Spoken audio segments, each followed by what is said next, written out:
Good morning. Welcome. Here with another session for you from Build a Better Bakery. I'm Melissa. I'm so happy you're here. Today we're going to be talking about the financial aspects of starting a baking business. I get this question a lot, so I want to cover some of these for you today. If we've never met before, what I like to do through Build a Better Bakery, which is my mentorship service business, is to help bakers control their baking business from the ground up. I want you to feel like you understand what's going on. I want you to feel like you can grow and expand. I want you to feel really confident in all the business moves that you're making. And at the same time, holding on to the joy of baking, the joy of owning your own business, making sure you're able to see through some of the issues and the struggles that we have as entrepreneurs to continue to enjoy what we're doing, because it can get kind of hard. So having a mentor, having someone that you trust that's done this before in your corner, I think is really important. So that's why I'm here with you today and why I like to mentor bakers all across the world. And then lastly, we do talk about a sustainable income. And I know an income isn't always the main reason someone would go into business. You know, sometimes they just want a second career, a retirement plan, things like that. But I want to make that clear in all the decisions we make together for your business so you understand how they're affecting your income. I think that's really important as well. Myself, I've been working commercially and in a home baking setting for almost 20 years now. I think it's going on 18 years. It's been a long time, so I'm here for you, and I have a lot of really good information to share. If you have any comments about this topic, of course, go ahead and throw it up in the video. You can throw up hashtag replay if you're viewing on replay. Here at Build a Better Bakery, the theme for July is a path from hobby to selling. So for those of you who are considering, on the fence, or maybe you're kind of new to business and you're just looking for some reassurance at what you're doing, this would be good for you. Today's topic is all about the common financial aspects that you could consider as you start your business. There are plenty of them, but what I want to do is pick 3 today to focus on. Y'all can ask your questions right here in the video, or you can set up your own 20-minute free session with me if you've not had one with me yet. You can do that at buildabetterbakerynow.com. You can click on the private coaching tab at the bottom of the page. If you've already used your free 20-minute session, you can always set up a longer one with me. That's a paid session if you still want to talk about it. So I am here for you either way. Go ahead and throw up your hashtag live if you're here live. If you want to stay in the know about these sessions, I like to do this weekly on Thursdays at 9 a.m. Mountain Time right here in the group. We may or may not switch to YouTube, so make sure you're following us in both places. What you can do is send me a friend request to Melissa Fryer here on the Facebook platform. That way you'll get invitations to all the next upcoming events I'm going to put up, which all the ones for August are coming soon, within the next couple days. So if you get that sent over, I can accept and send those invites to you. You can hang out on our email list for direct replay links, invitations to workshops, resource links, anything that, freebies that I've made, you'll get them there. You can also, as I mentioned, subscribe to the YouTube channel, which is a great way for more on-demand video access. They are linked, a lot of them are linked here in the pinned post, the featured post at the top, but it's just easier to kind of go through them on YouTube to read the titles and everything. So that's a good place to be too. All right, now let's hop right in with the main question that I normally get on this, which is generally, how much does it cost to get started? I hear a lot of people asking this, especially if maybe they've had a business before or they're dealing with some kind of budget. They're just trying to get a ballpark number. So like any good subject that you ask about, the answer is it depends, right?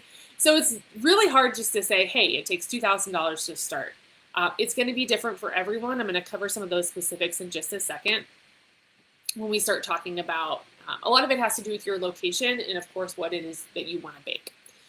So the first category that we need to touch on is general registration, paperwork, and coverage. So this is kind of like the getting it legal situation or getting it set up situation. Now, depending on what tax status you choose, if you're going to do an LLC, if you're going to do a sole proprietorship, those are the 2 most common. That is going to change your finances on this. Also, what state or country that you live in, even sometimes county, that can determine how much you're paying to get started. Your local agencies might have certain things that you have to pay for, inspections and things like that. And then, of course, just your personal preferences. There could be things that you do want to set up for your business that cost more that other people might skip or not want to do. And then all of these costs are going to vary. You will generally need a local sales license. I will say that a lot of times baking businesses are exempt from this in a number of states in the US, so I just need you to check on that one. A local business registration is also usually required, but can also be exempt. And then a food handler's card if you're working from home. You're almost always going to, in the cottage laws, you're almost always going to see that as a requirement. If you have a commercial space, you're going to be inspected by the local health department. So that's kind of, the food handler's card is kind of like the local health department situation for a cottage business. Or you might live in a place where you are inspected at home, either way. Other fees might include something like a yearly LLC fee. Almost always that's going to be a yearly fee. Sometimes they make that kind of difficult to understand when you sign up for an LLC, so just keep in mind what that amount is. When we were in California, the last time I looked, it was $800 a year. Some places are $20 a year. So just kind of figuring out what that number is. If you have insurance, some kind of coverage on what you have or what you're going to be doing, those fees, any kind of, if you are going to go all the way through a trademark, there's trademark fees, things like that. So just start a running list of the registration paperwork coverage that you want to have. You can expect to spend at least a couple hundred getting started, getting set up. Some of them might be recurring fees, so mark that. Maybe it's only once, or maybe it's every few years, so just create a little list.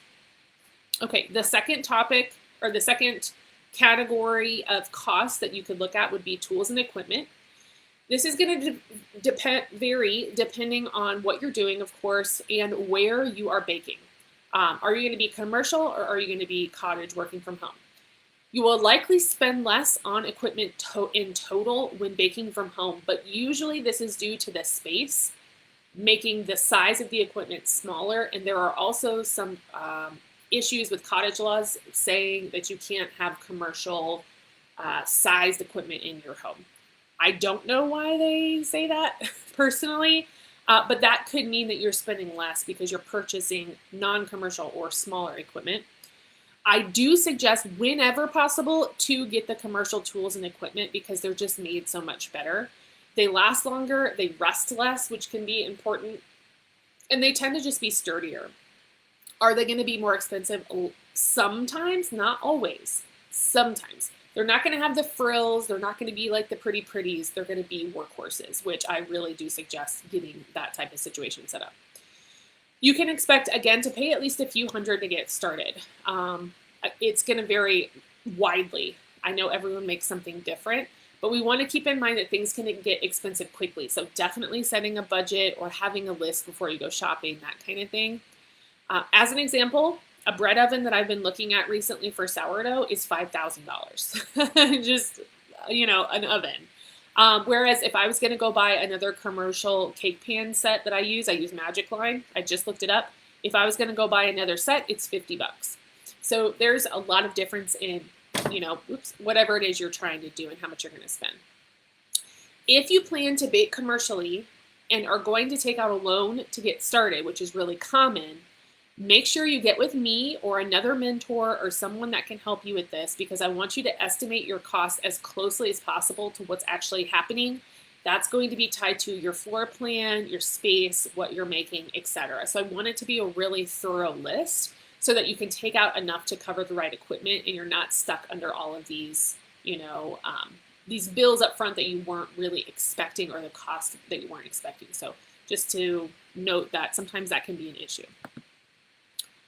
Okay. Let me see here. Okay. Told me I need to close my other tab. Let me do that for you. All right. All right, now let's move on to number 3, which is overhead. This category can include many things that keep your business running. So if you haven't done any pricing yet, definitely come to the workshops this month. We're breaking up pricing into a couple different categories that could be interesting for you to see, because overhead category does not include packaging, materials, etc. Okay, this is literally just the things that keep your business running, not the things that you give to the clients. And these can be easily estimated, but also can vary widely. This category is about kind of daily operation or monthly operation or yearly operation of your business. Included might be things like electric, gas, water, rent, advertising, professional development, programs and software, cell phone service, websites, etc. So just basically the little bits and bobs that move. You can expect that working from home, your utilities will go up. Even if it's just a little bit, you likely will notice, especially if you're kind of like baking full time or you're using electricity or gas or whatever at peak hours. Sometimes this can be close to 50% of an increase if you are baking full time at peak hour and you're just using a lot of energy. Or if you're in a commercial building or commercial space, sometimes your utilities can be, just as much as they are at home or even twice as much. I've seen utilities in commercial buildings be insane, especially since depending on where your commercial space is, if it's an older building, if you're attached to other people, things like that, there could be, air conditioning leaks, there could be bad insulation, there could be way too many windows so it gets really hot. You could have some kind of plumbing issue, all of that, right? And it's a little more difficult to deal with it when it's a leased building. It might be things you don't even really notice. So just be ready for the utilities of a commercial space to be very high.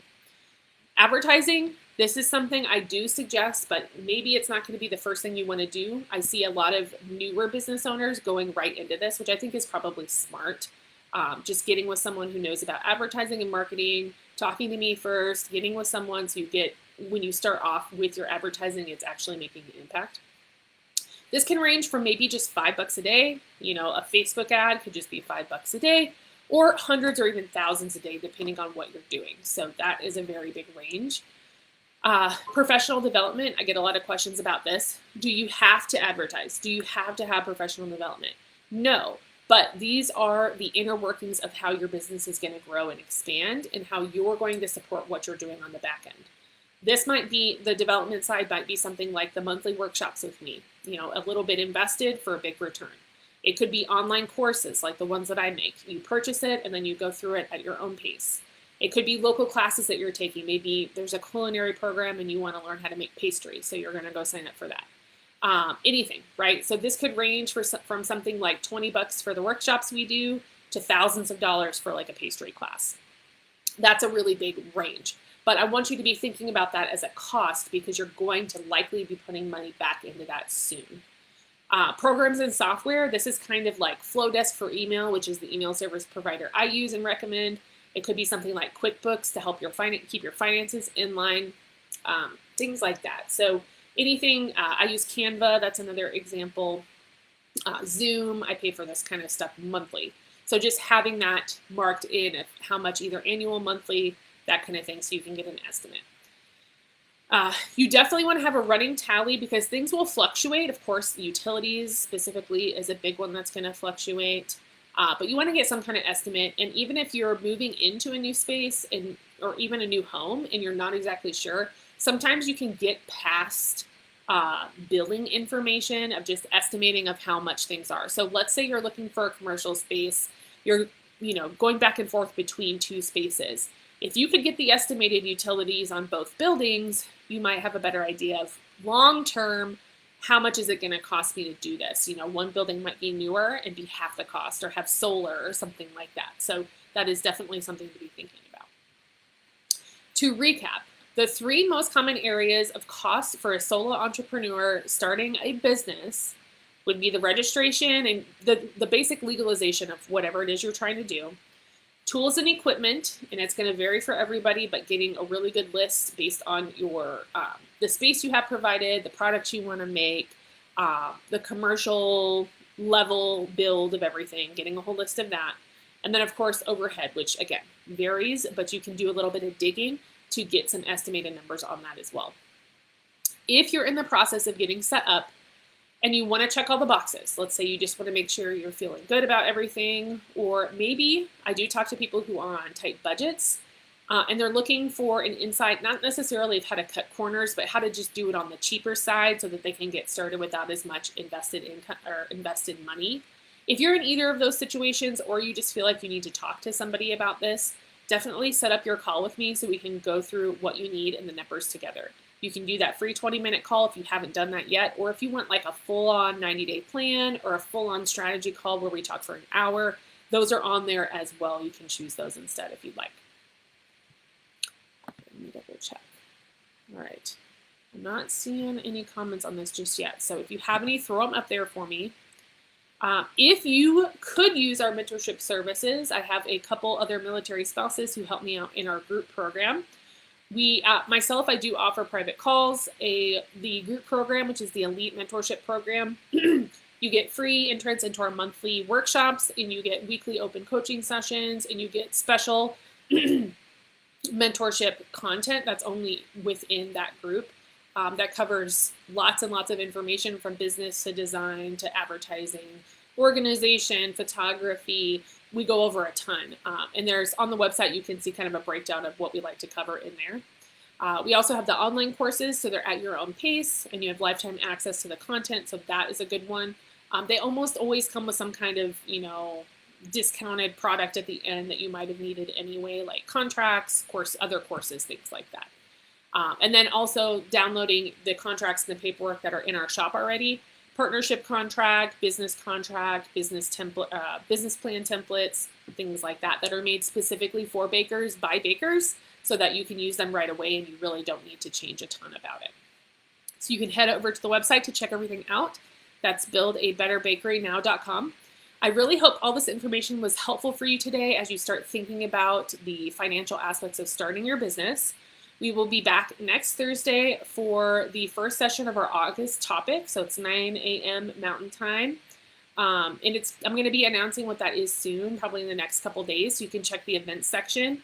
Make sure I have your friend request in so that I can add you, and you'll get an invite over the platform for all those new ones. Or you can join the email list, get invites there, or at least replay links for sure.